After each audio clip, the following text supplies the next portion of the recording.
Good afternoon. Thank you for joining me for what I think is the fourth video on the Prixdelahorse YouTube channel. Thank you to those who've liked and subscribed so far.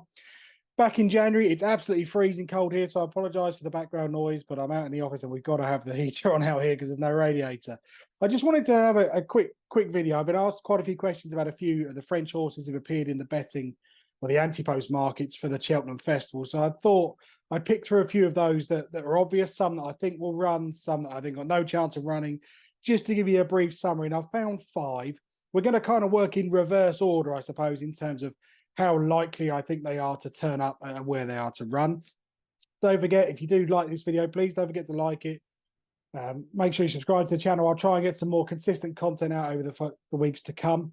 And if anyone ever has any questions about French racing, you can reach out to me through the blog. You can get in contact through X or Twitter, as it's known, or you can put it in the comments on here, and I'll do my best to reply to everyone. So I'm going to start with one that I just sort of caught my eye the other day when I was doing a bit of research on the Mare's Chase, and that's Jane de la Bruni. She's a best price of 16-1 for the race on the Friday. It's an interesting mare. She's won 5 or 8 starts, 2 wins over fences at Fontainebleau are both very good. That's a good jumping test. I think she's going to make up into a nice chaser. I'd certainly forgive her latest run at Pau last week. The ground was very tacky. She didn't look in love with that at all. And she was quickly pulled up when it was obvious that her chance was gone.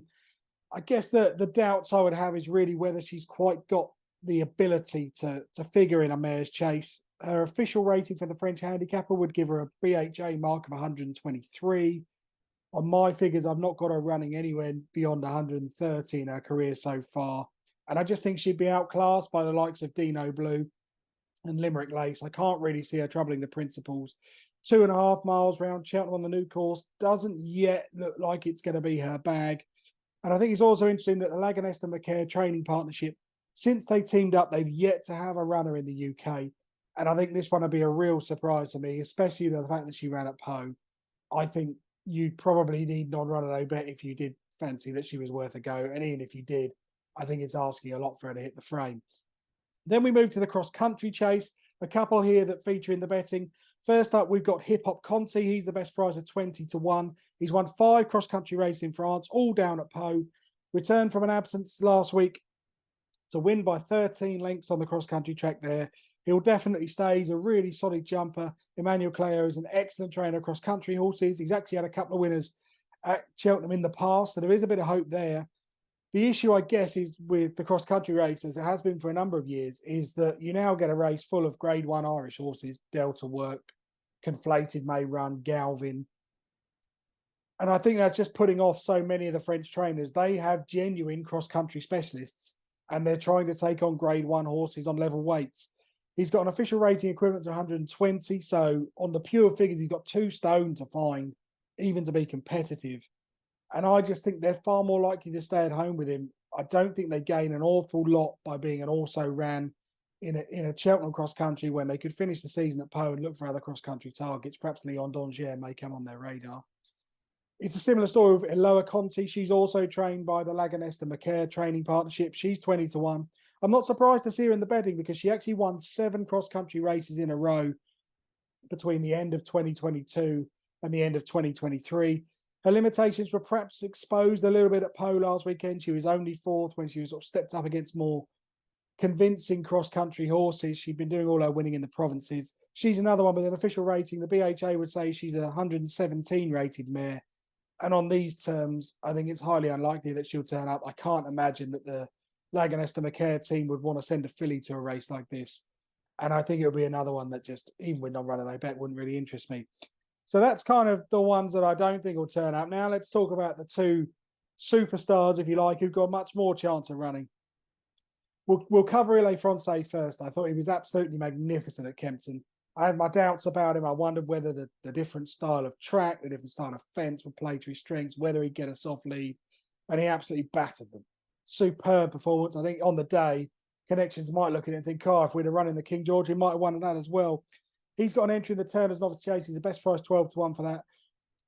Will he run? Probably not, is the honest answer. He was devastating at Kempton. The Grand Steeplechase to Paris at Auteuil in May has always been sort of the target that Noel George and Amanda Zedon have set for him. I think he's got to be a 10-1 chance to turn up here, purely because running at Cheltenham doesn't really fit in with the programme or toy, where you probably want to have 1 or 2 prep runs for the big race in May, and it just coming to Cheltenham would take a huge amount out of him. Be difficult to turn him around in those 2 months. I think if he does have a target in the UK, the King George at Kempton next December fits much nicer, more easily into the programme. It's a nicer option for him. And I think on the evidence, if I knew he was running there, I'd probably make him favourite. He's in the Turners. Whether he'll run or not, we're not sure. But one horse we do know is going to run is Thelem. He's 4-1 joint favourite for the stayers with most firms. He's the superstar of French horse racing. And if you take his form literally, his French champion hurdle win is easily the best form on offer in this field. And really, if Hermes Bay was here, he'd probably be second favourite.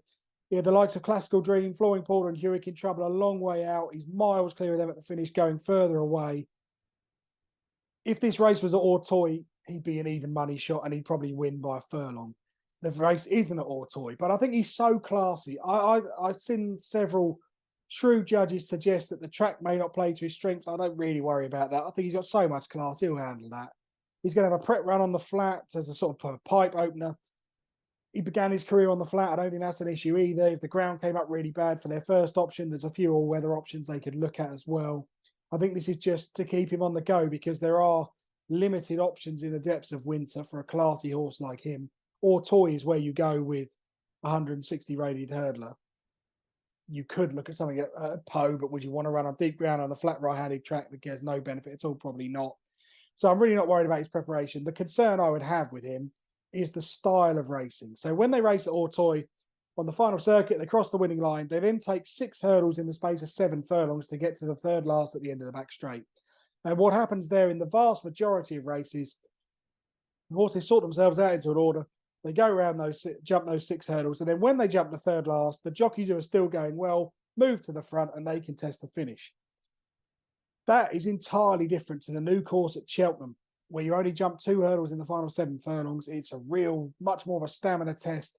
They jump that second last coming down the hill, and then they really get racing, and it's a real survivor of the finish to the final furlong. And then you got to go again to get up the hill. It's a real different world compared to what he's used to at Ortoy. The concern with him would be, we know that he's got loads of speed. We know he stays well. We know he's got loads of ability. But what does he do when he's off the bridle for 6 furlongs? Or can he stay on the bridle for long enough to still be in contention when they get to the last? The other concern I'd have is who rides. How well do they know the track? Gaëtan Mazeray has been trusted with his rides in France. He's done a brilliant job with Thelem. Brilliant job. Can't fault him at all. He has ridden 27 winners in Ireland, according to the races. So he has got some experience, albeit he's never been at Cheltenham before. But I think back to a year ago, Gold Tweet won the Cleve hurdle. Johnny Sharon gave him a brilliant ride. It panned out perfectly.